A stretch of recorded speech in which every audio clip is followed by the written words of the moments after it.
H1B visa અથવા તો $1,00,000 fees જે છે નવા એપ્લાય કરશે એમને ચૂકવવી પડશે. જેમની પાસે ઓલરેડી છે, જેમને રિન્યૂ કરાવવાનું છે એમને નહીં. તો કંપની તમને હાયર કરે છે તો કંપનીને $1,00,000 ફી હર વર્ષે અમેરિકન સરકારને આપવી પડશે. લો.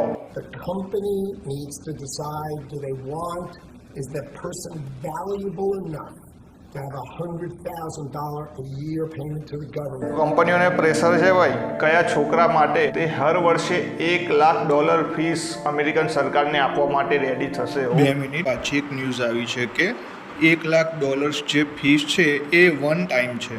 જોઈએ હજી આમાં ટેક કંપનીઝના રિપ્લાય શું આવે છે ભાઈ. ગૂગલ, માઇક્રોસોફ્ટ ને શું કહે છે આ બધા જોઈએ. મસ્ક સાહેબ કંઈક કહેતા હતા, એ હજી પણ કંઈક કહેશે, જોઈએ શું કહે છે. H1B વિઝાની એલિજિબલ ક્રાઇટેરિયા કયો છે?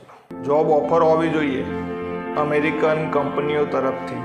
તો ભાઈ કંપનીઓ વિચારશે કે કેમ $1,00,000 હું પે કરું આ છોકરા માટે, તો આ છોકરાના અંદર સ્કિલ શું છે. છોકરાઓ અલ્ટરનેટિવ શોધી લેશે. છોકરાઓને ભાઈ દેશ છોડવો છે એ આ બધી કન્ટ્રીઝના ઓલ્ટરનેટિવ લગભગ શોધી જ લેશે. છોકરાઓને ઇન્ડિયામાં રોકવા માટે પણ બેસિક ફેસિલિટી ઉપલબ્ધ કરાવવી જોઈએ ને. સિવિક સેન્સ, છોકરો જેવું ઘરની બહાર નીકળે છે, રોડ તૂટેલો છે. રોડ જ્યારે તમે બનાવો છો, આટલા બધા ખર્ચા અને આટલા બધા પૈસા લાગતા હોય છે એક રોડ બનવા પાછળ, ને એ એક વરસાદ પડવાથી જો રોડ તૂટી જતો હોય તો પછી એ લોકોના જે ટેક્સના જે પૈસા છે તે તૂટી ગયા રોડ સાથે. છોકરો શું વિટનેસ છોડો યાર, એ બધું ડિસ્કસ પછી કરશું. બટ તો આ છે H1B વિઝાની ન્યૂઝ.